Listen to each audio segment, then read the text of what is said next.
I want to welcome everybody. We got people logging on right now to our Noontime Chat with the Bulldogs. And obviously, I'm Janet Cohn, your athletic director. And we have some really special guests today that we're excited about.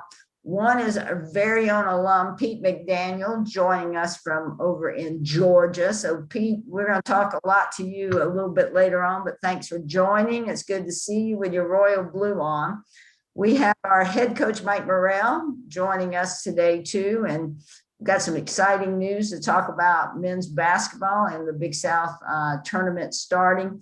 And we also have Coach Erica here, who they have a golf tournament this weekend. So we're going to hear from her remotely through video. So Bulldogs, we will tell you up front, as often happens or occasionally happens, we could be having some internet problems here with our Zoom. So if we go down, we'll jump right back on, because today's been one of those sketchy days and we're all plugged into the university's internet, but having a little problems. So let's kick this off. And of course, I have my one of my sidekicks on here, David Jander, who's going to be monitoring for questions from our folks that are watching. And remember, you can always type in a question to the chat or the Q&A, and David will see those and ask those later on.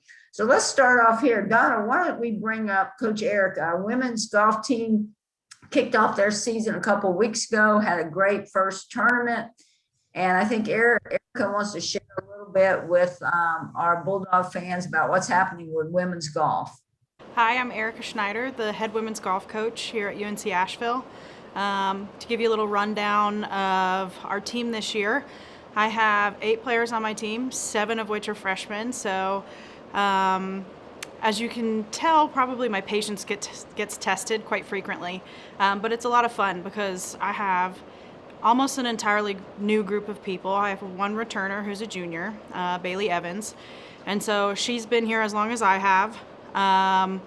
We have played in one tournament thus far this semester. So I'm very thankful to our COVID protocols that have allowed us to practice and train and compete safely.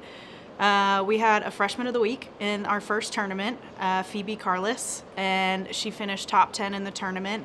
Our team finished top 5 out of 9 teams, and everyone that was at the tournament was a freshman. It was such a fun and entertaining experience for me because it was the first experience for them. Almost everything that we did was a first, and there were lots of fun questions that they asked. Their enjoyment for competition, their excitement to compete, their overall passion for the game is unmatched to any team that I've ever coached before. And I couldn't be more excited or proud for the team that I'm coaching right now. They make my job fun, and I've never loved it more. With having an entire team of freshmen, my coaching style has definitely changed. And then with COVID, everybody's coaching style has changed as far as our adaptability, our willingness to just fly by the seat of our pants.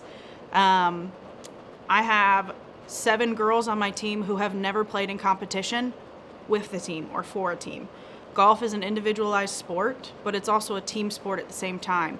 So taking 7 individuals that are used to competing just for themselves, it's been a lot of fun because I get to pull from my experiences playing in college and explaining kind of what was different for me and seeing if those experiences resonate with them.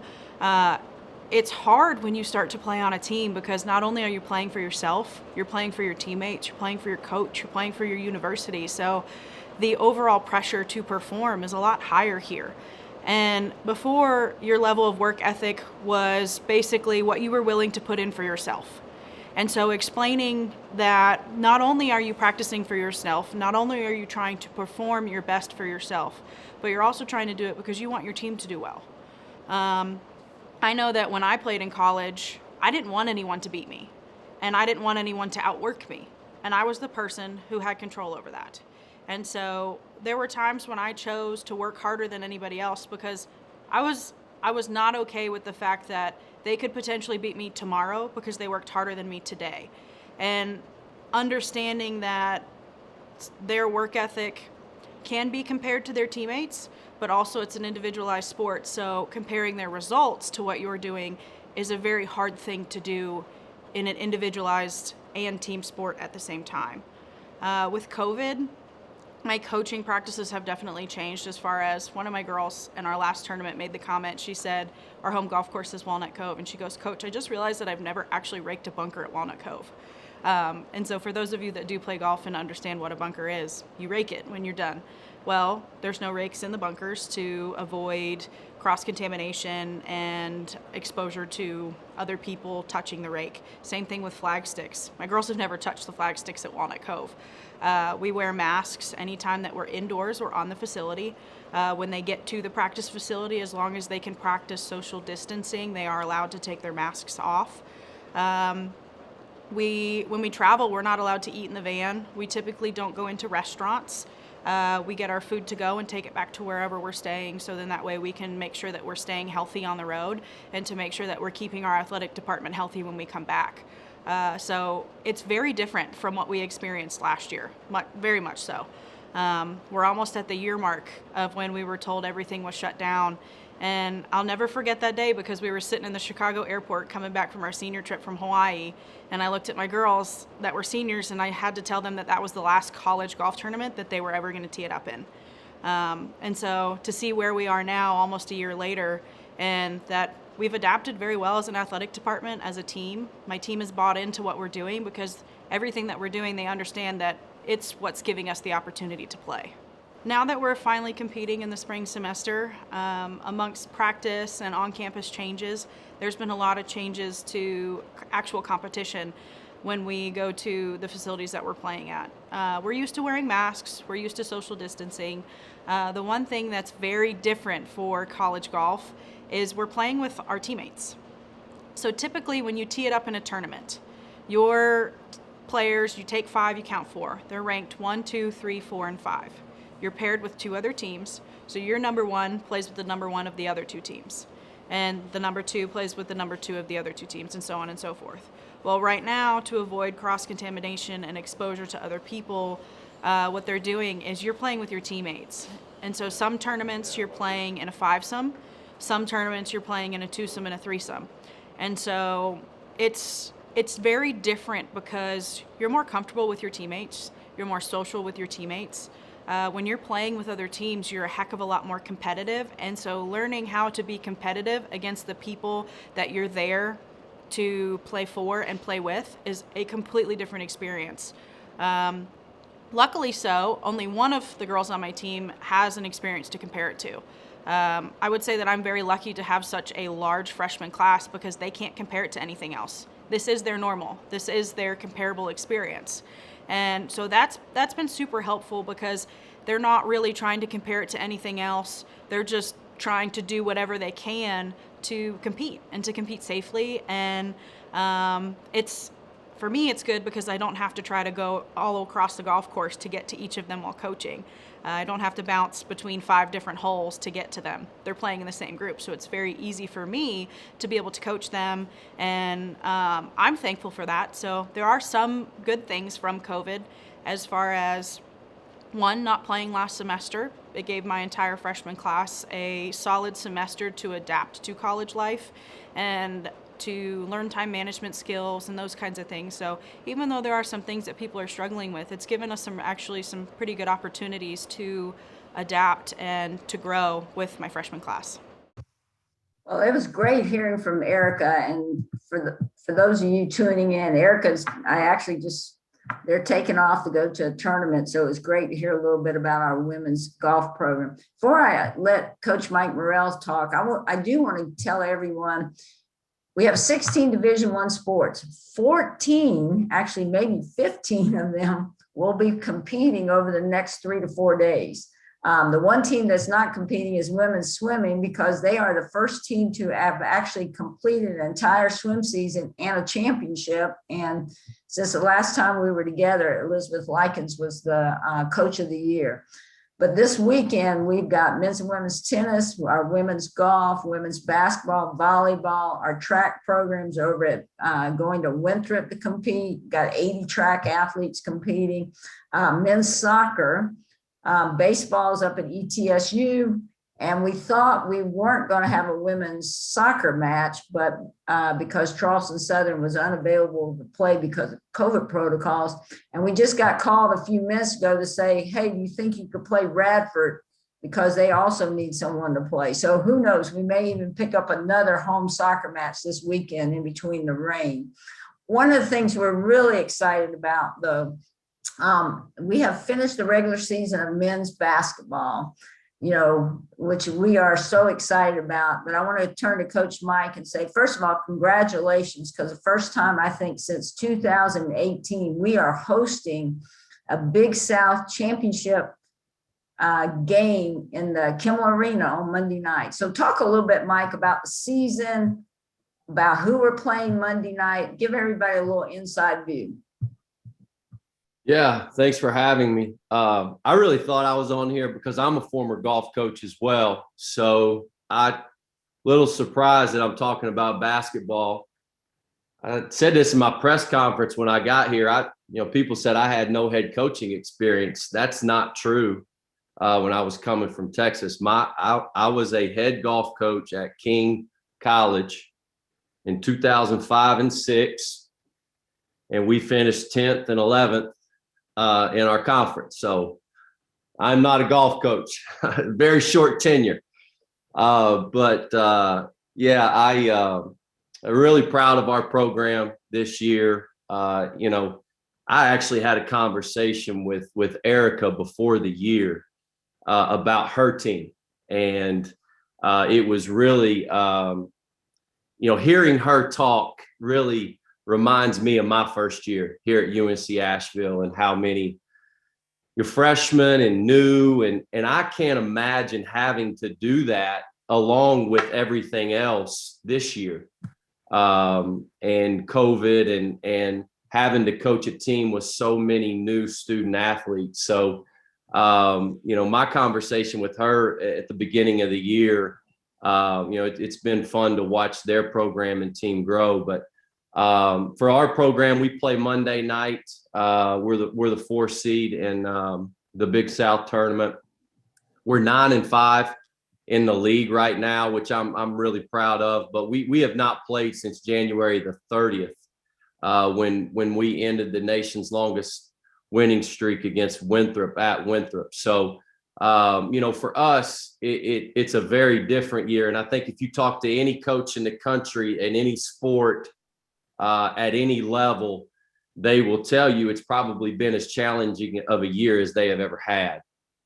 So for our guys to get to this point and be ready to compete and to play Monday night at 7 is something, again, that I'm really proud of. And so my 3rd year here. Last year we were the 6th seed, which means we played in the first round. This year, when you finish in the top 5 in the Big South, you earn a bye in the first round. So Monday night's game will actually be in the quarterfinals. So you got to win 2 to get to the championship game, which is obviously the goal for us. But just really proud of our players, and I know this is mainly about Pete, and I can't wait to hear some of your stories and I know this is probably with some of the things that you've written. Interested to hear. I'm an avid golf fan. I mean, like avid. I hate to say this, and I hope this doesn't get me in trouble. I would rather watch golf than basketball. And I think that's because I just like watching people do things that I would have no chance to ever do in my life. But I try really hard. But I'm just, really grateful, really thankful to be on here. But your stories are going to be much better than anything that I could throw out today. But appreciate you all having me, and just really excited for athletics as a whole. I will say this, our leadership and everything that we've been able to do to get to this point for this many teams. And we just rattled off like 8-9 teams that are getting the chance to compete over the next few days. That's not the case everywhere in the country. So I'm really excited about our athletics department as a whole. Well, thank you, Mike. And that's a good segue. I've forgotten you're a former head golf coach. Yeah.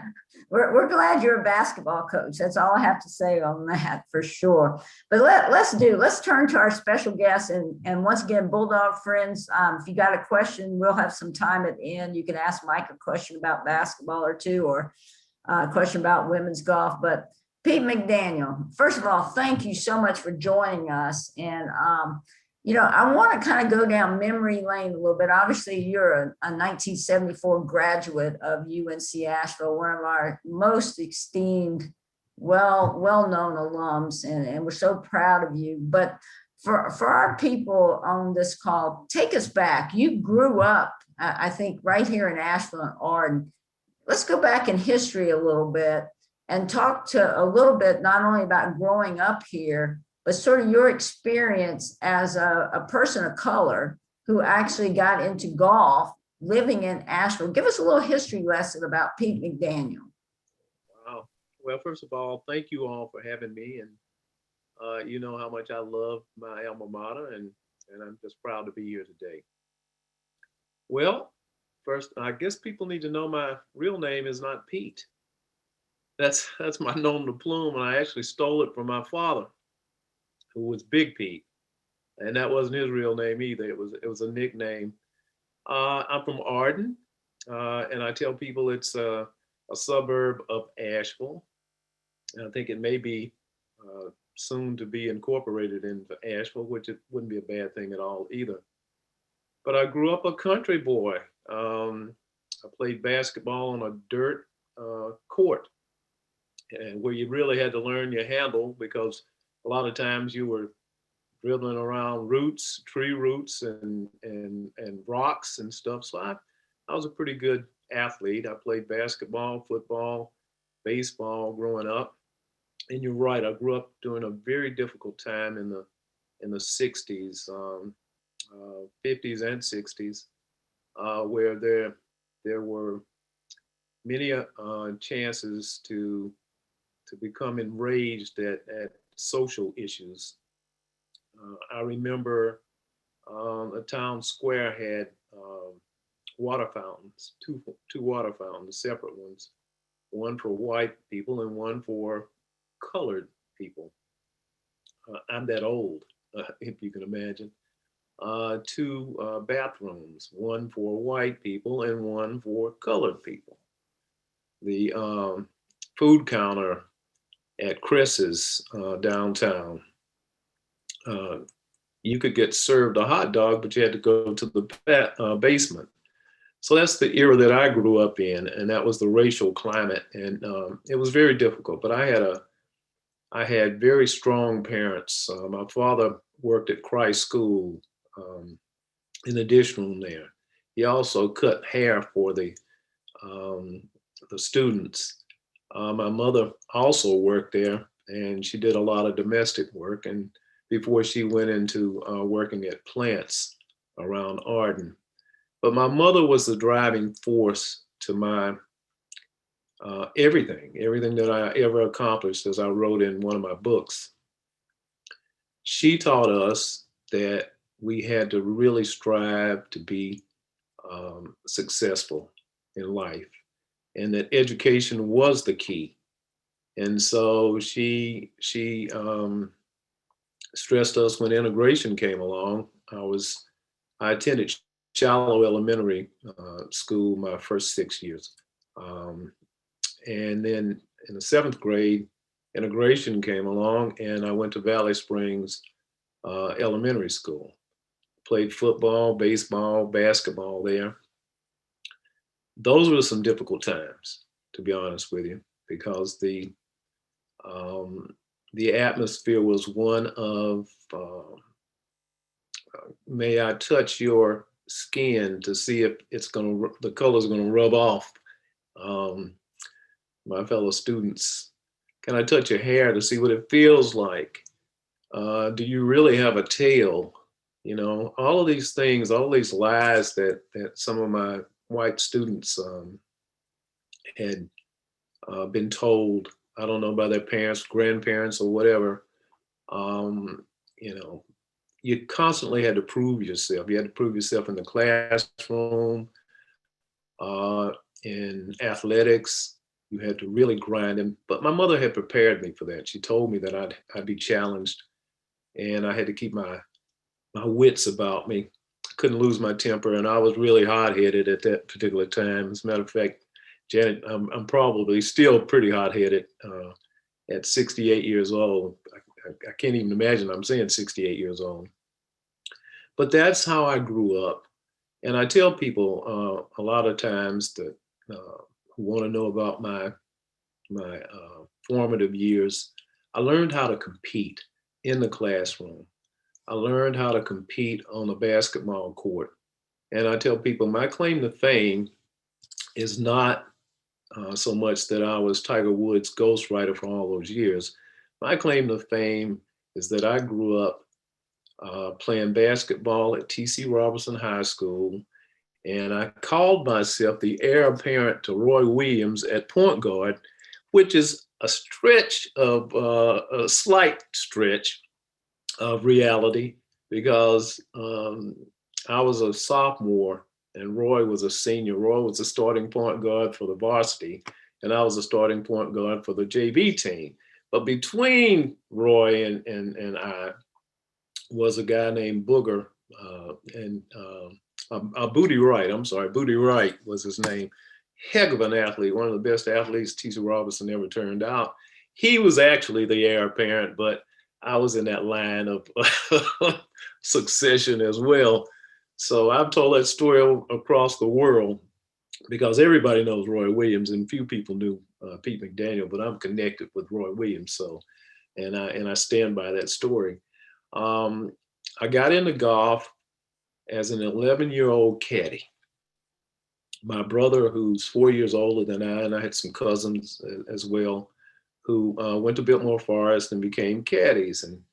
And I was 11 years old, and you had to be 12 years old in order to go to the country club and caddy. My parents, it just so happened, were friends with the caddy master. And they talked him into letting me come out early and start caddying. I started out as a shag boy. And a shag boy is nothing more than a kid who is too small to carry a golf bag, but you can get some work. You stand out on the practice range and you have a little bag, and the golfer hits the ball while he's warming up or practicing, and you retrieve the ball, fill the bag back up, take it and pour it out at his feet, run back out into the practice range, and you do this, and you might do it for an hour or so, and you might get paid $2 or $3. And that's how I started in the game. There was a member that I caddied for when I finally got big enough to caddy, and it was probably about a year or two later. And he paid me out of a money clip. I'd never seen a money clip before in my life. I'd seen a Detroit bankroll. And for those of you who don't know what a Detroit bankroll is, it's a big bill on the outside and a lot of little bills on the inside. And it looks like it's a real knot. It might be $2,000 or $3,000 when it's actually like 50 or 60 bucks, okay? And it's wrapped in with a rubber band. So I'd seen that, in my young life, but I'd never seen a money clip. And I said to myself, one day I'm going to have one of those things that this player, this member paid me out of. And the same member gave me 4 wooden shafted golf clubs, a 9-iron, a 7-iron, a 5-iron, and a 3-iron. Excuse me. And he said, here, take these and see what you can do with them. Across the road from my home in Arden was a cow pasture that had a creek running through it. My brother and I and cousins, we made like a little 5-hole golf course in that cow pasture. And we played golf every day, even in the wintertime. And that's how I got into playing golf. Pete, that's an interesting story. And I want to continue on this a little bit, but before I go back to golf, because I think these are so together for you, somewhere maybe at TC Robertson, you decide to come to UNC Asheville, and you get this love of writing. And how did you tell us a little more about that passion? We know about your athletic passion, but this passion for writing. My mother told me that I was writing when I was 2, 3 years old. They were big socialites in our small community, and they would have parties, and I was like the entertainment. I wrote these little ditties, little poems, little skits that I would act out, and they would be imbibing and having a good time and playing music, and then they usher me out, and I'd come out and I'd do a little dance, and then I'd recite a little whatever I'd written. And that's how I got started. And my payoff was hugs from the women in attendance. And I so remember those. I love getting those hugs and the little kisses on the cheek and stuff like that. And they would applaud. So I felt like I had made it, that I had a little something. And that's when I started writing. And I thought I was going to be a great lyricist. I wrote a lot of poetry and lyrics, and had some of my lyrics used in songs later on in my life. But that's how I got started. And I was always better. I was pretty good at math through the 9th grade, but geometry came along in the 10th grade, and it blew my mind. I never could get it. I struggled in geometry, and I think I got out of there with a C, and that was the first C I'd ever made in my life. And then I had to take algebra 2 and physics. I don't know how I got out of high school, after those 2 classes, but somehow I did. But I always gravitated toward English. I was a pretty good writer, and I did really well on essay exams. And I'll tell you a little secret, at UNC Asheville, I went 4 years, and it was my senior year when I took my first math course. I avoided it at all costs. I majored in literature, of course, and I tell people that the only time I filled out a resume was when I came back to UNC Asheville, and I filled in as interim director of alumni relations. Prior to that, I'd never filled out a resume. And the reason is that I graduated from UNC Asheville on Saturday.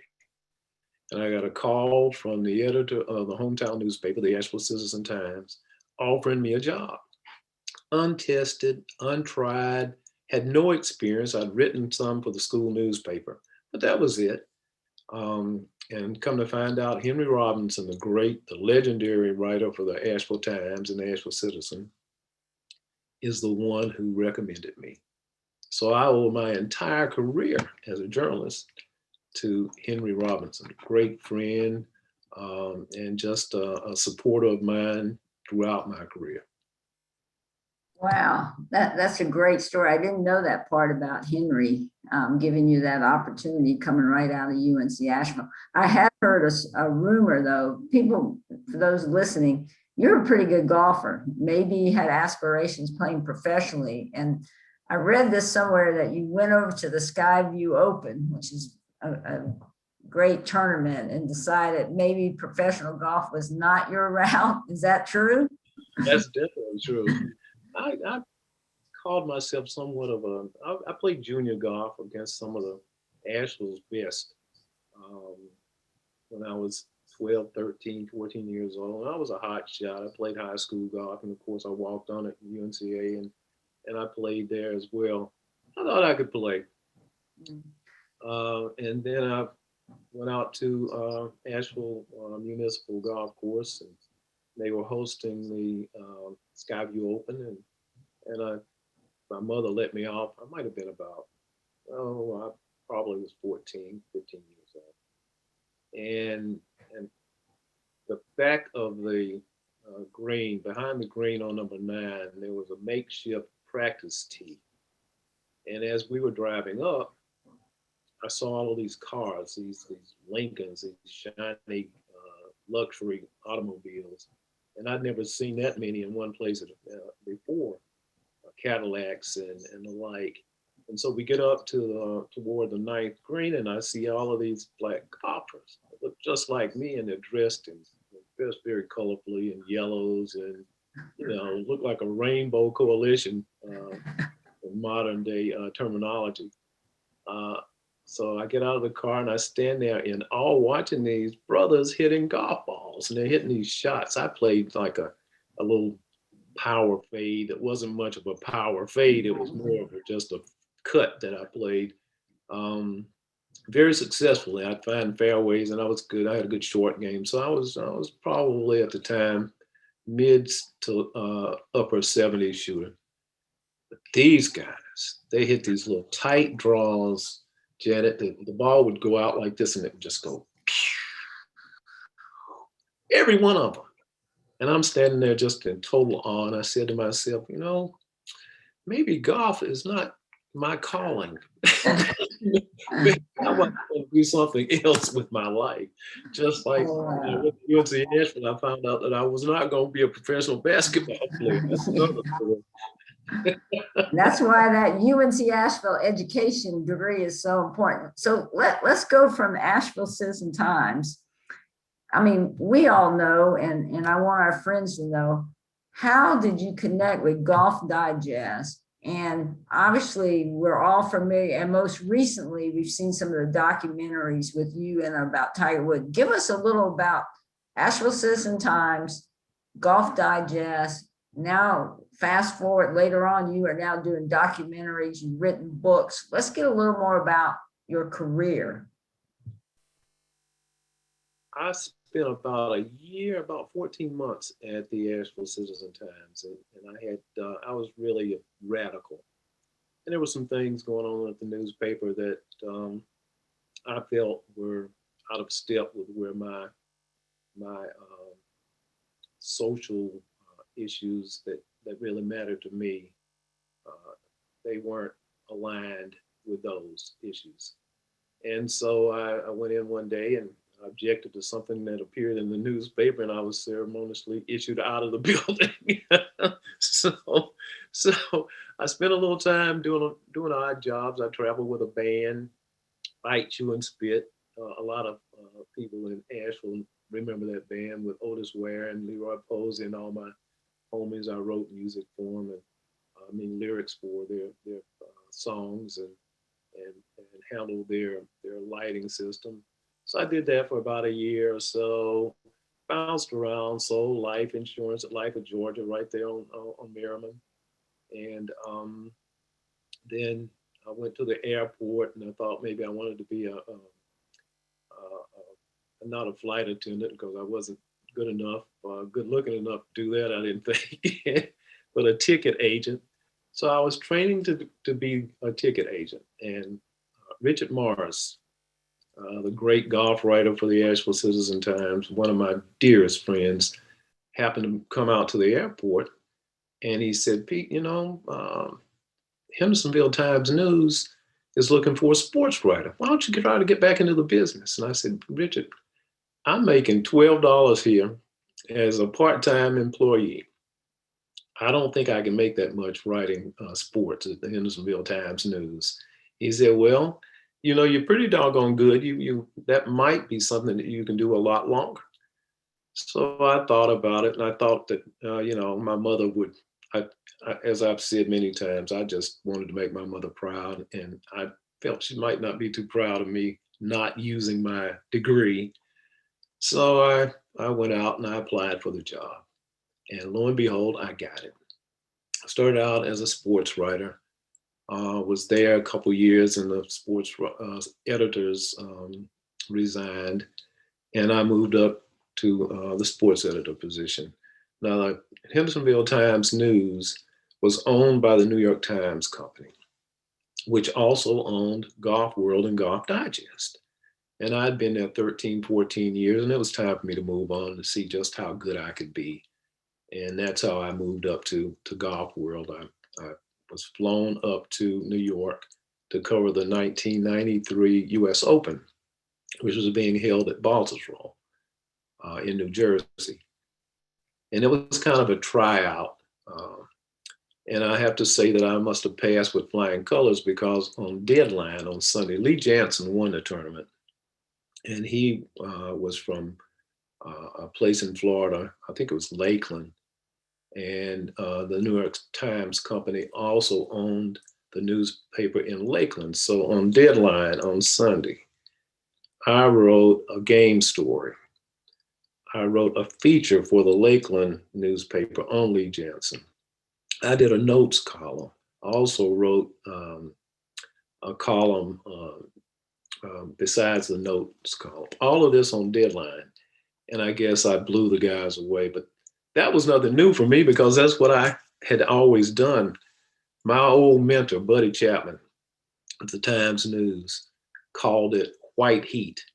And that's how I learned how to write, when you have a deadline and facing deadline pressure. So I blew them away. They offered me a job, and they figured that Golf World was more suitable to my background, which involved a lot of reporting and deadline pressure. And I was there for a couple of years, covering every doggone thing for the magazine. And then in 1994 is when the real big break came along. Tiger had won the first of 3 consecutive U.S. Amateur Championships. And these forward-thinking editors of mine decided to give me the cover story.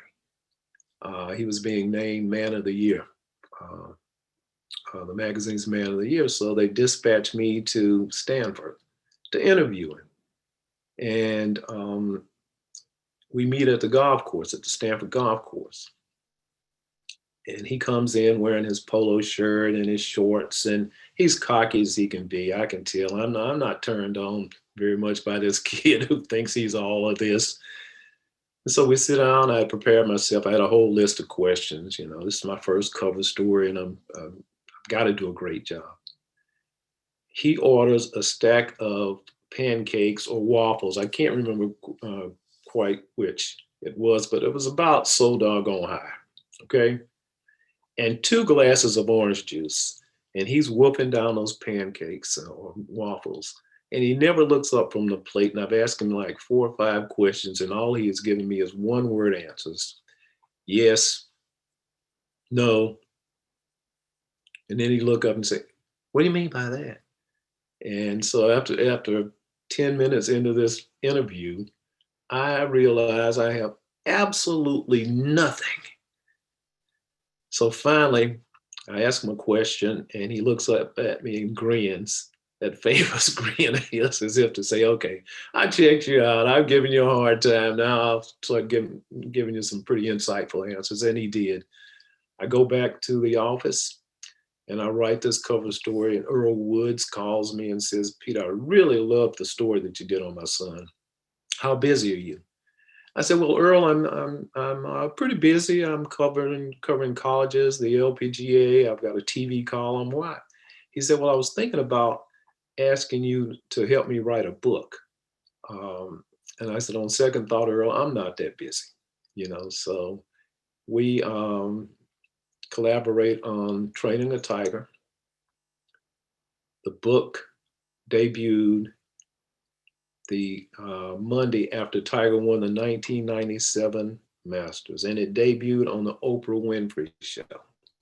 Went straight to #1 on the bestseller list, and that is what launched me to a new level. And that all good things kind of came from that relationship. Wow. What an unbelievable story. And obviously your talent, though. I try to tell people all the time, sometimes you do have to be in the right place, but you also have to have talent. You have to use your skills, and you're obviously a gifted writer. Talk though, you know, we know about that book, but you also have had these opportunities with some documentaries now and other kinds of things that you're doing. Tell us a little bit about those. I've been just so blessed, Janet, to be, I guess you'd call it, I guess it's my destiny. I'm I'm a big believer in fate, and so I believe that I was prepared. First of all, I must say that I don't believe that you can teach people how to write, really write. You can teach people how to report. I can teach a person in 5 minutes how to go cover a basketball game and bring back a decent story. But writers, in my opinion, are born, they're gifted.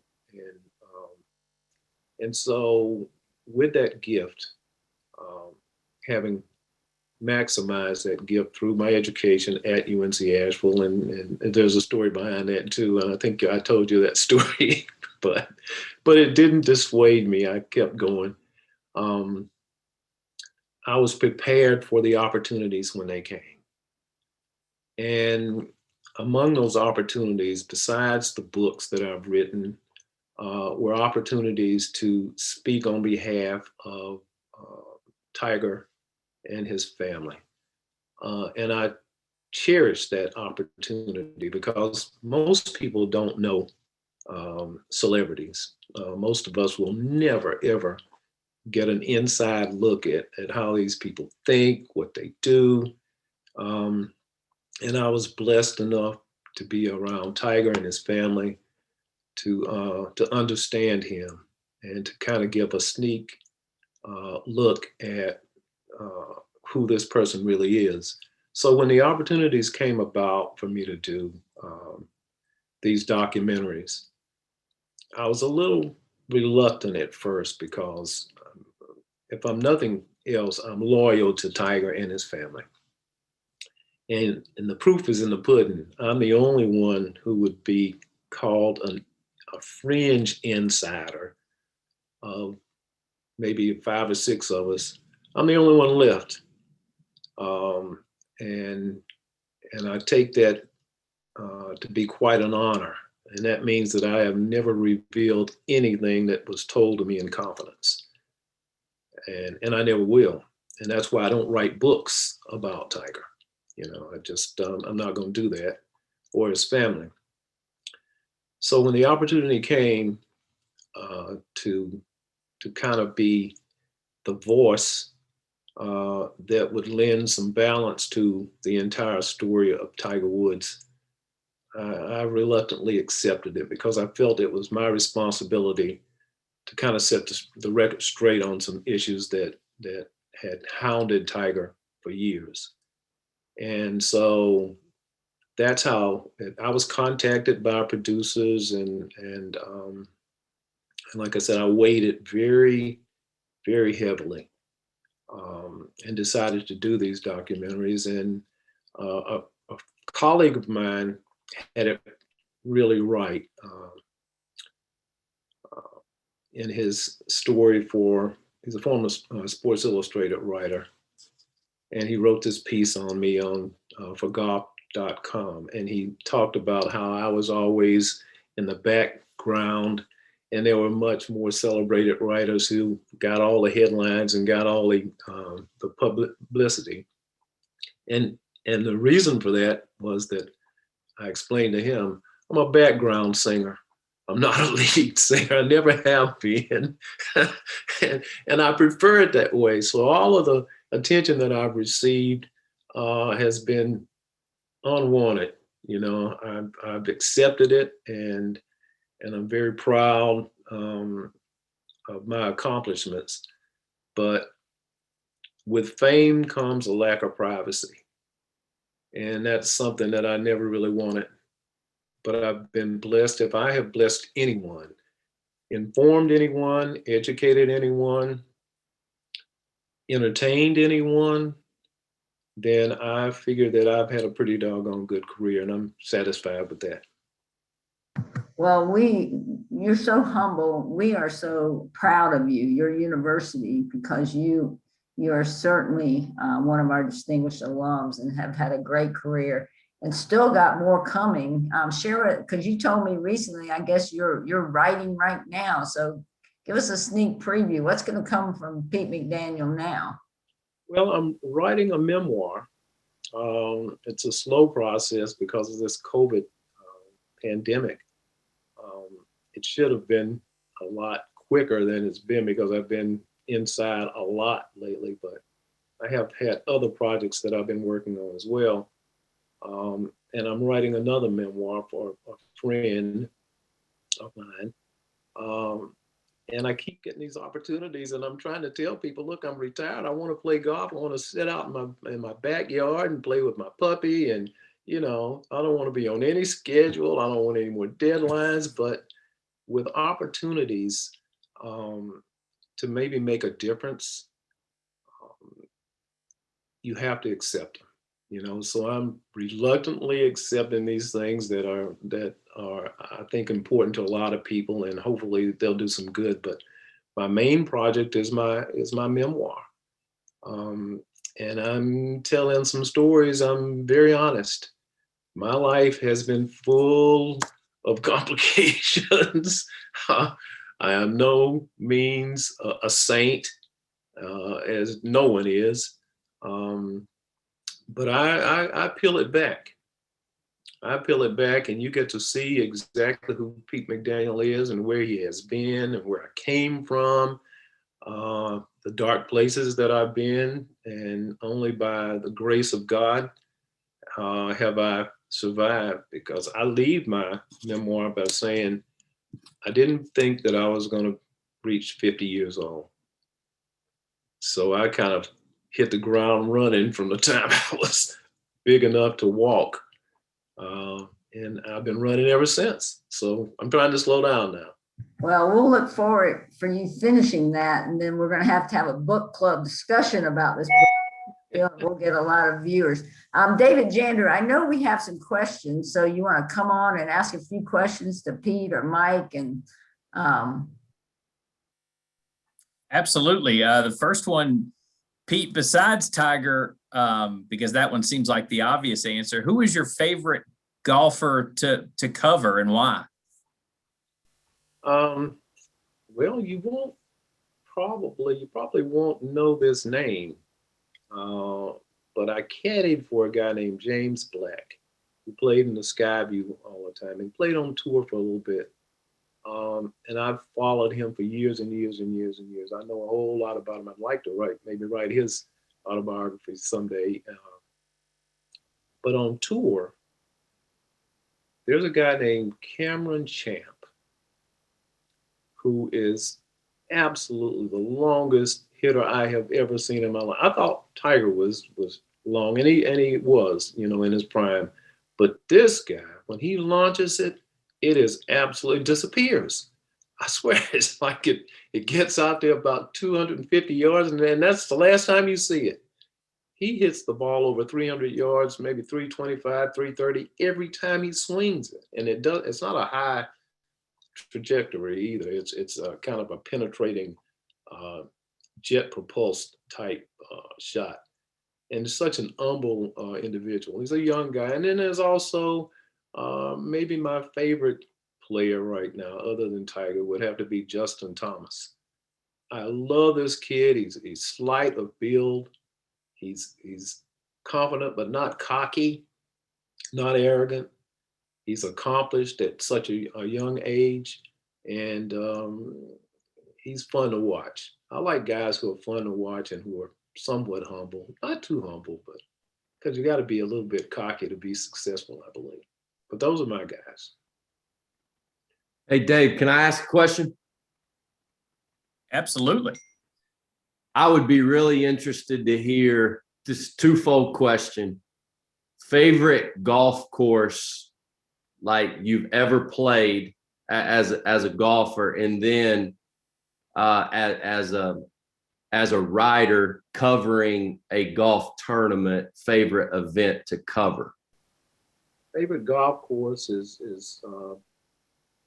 definitely Augusta National. I played it twice. I was just so privileged. I played it my first year covering the Masters in 1993. I got into the writers pool and got selected. I don't know how the heck they came up with that, but that's one of my favorite stories, and I'll try to be brief with that one.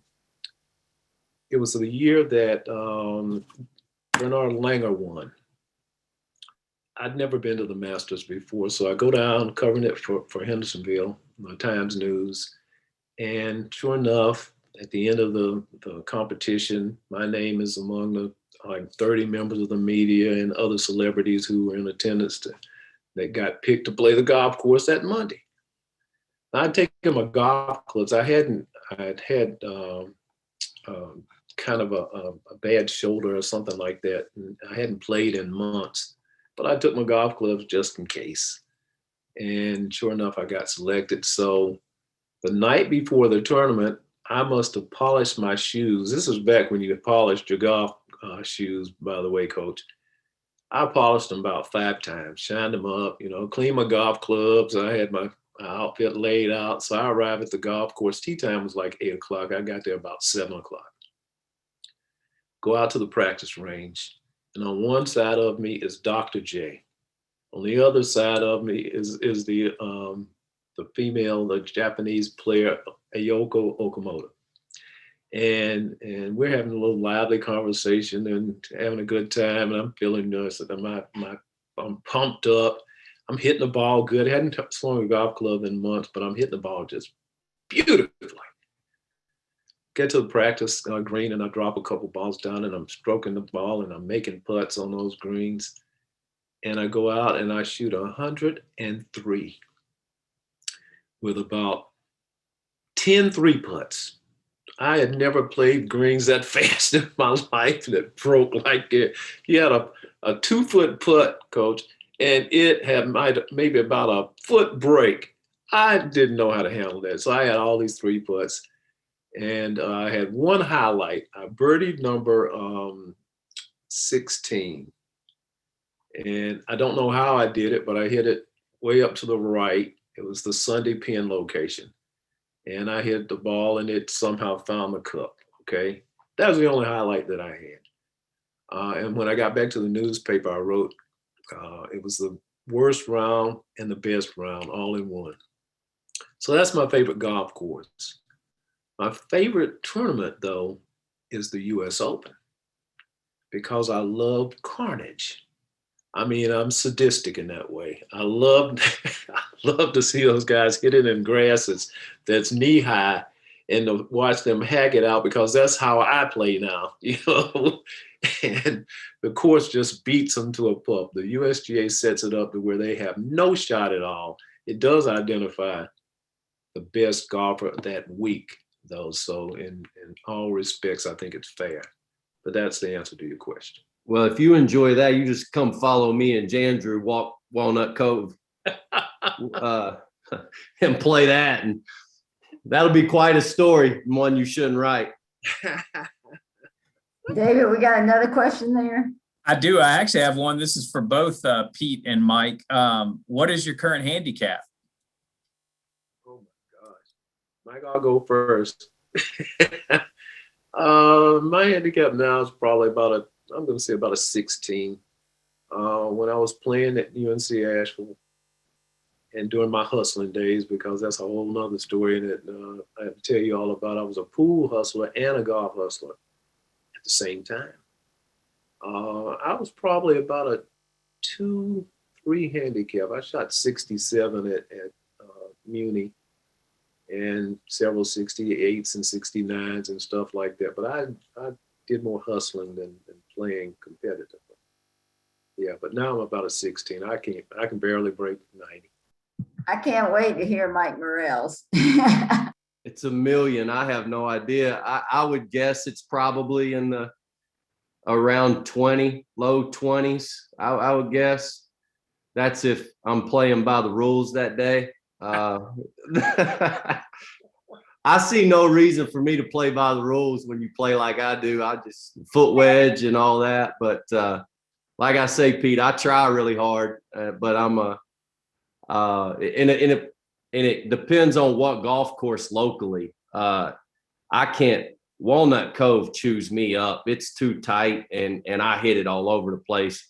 I've played that golf course 3 times. I've hit the same house 3 times, so I'm not sure I'm allowed back there. Hey, David, there's 2 questions in the Q&A. One's about Muni. Ask that question, okay? Yeah, Pete, one of our viewers today mentions that they play out at Muni and loved the documentary and wanted to get your thought about the subjects of that documentary at Muni, and including Mr. Baxter. Those are my guys. I grew up with those guys. I've known Baxter 50-something years. And the thing that Baxter didn't say, and it's well known about all of his friends and all of us who hung out at Muni, Baxter practiced more than anybody I have ever known, including Tiger Woods. And he practiced his pitching and chipping more than anything. A bump and runner is his favorite. That's his favorite shot. And he can hit it like no one else. But I rarely saw him on the golf course. But you would see him off between number 4 and 5, pitching and working on his short game and around the green, the practice green. That's Baxter, but what a character he is. But Billy Gardenhite, few people know what a great player Billy Gardenhite was. Just a phenomenal player. He and Harry Jeter, I covered those guys when I was at the Times News, and they were a tough out. If you got paired against those guys, you were in for a fight. Harry Jeter is one of the finest golfers ever, pro or amateur, that I've ever covered. And then you've got Dwight Bryson. Dwight Bryson and I used to caddy together at Biltmore Forest Country Club. And Dwight, we had some spirited battles in junior golf too, high school golf. That guy right there could flat out play. You had so many young golfers back then, high school age black golfers, and we competed. We go out to Muni and we play 72 holes. We get there at dawn and be there well into the night. We played night golf back then until they ran us off. But all of those guys, C.Y. Young and I, former competitors, really good friends to this day. All of those guys, Lonnie Gillum, characters, and Keith Jarrett said, I think he said it best when he said what he missed most was, covering the tournament back when you had all of these characters who came up, characters with names like Hobo and some names that you graphite, names like that. Old caddies who turned out to be really good players.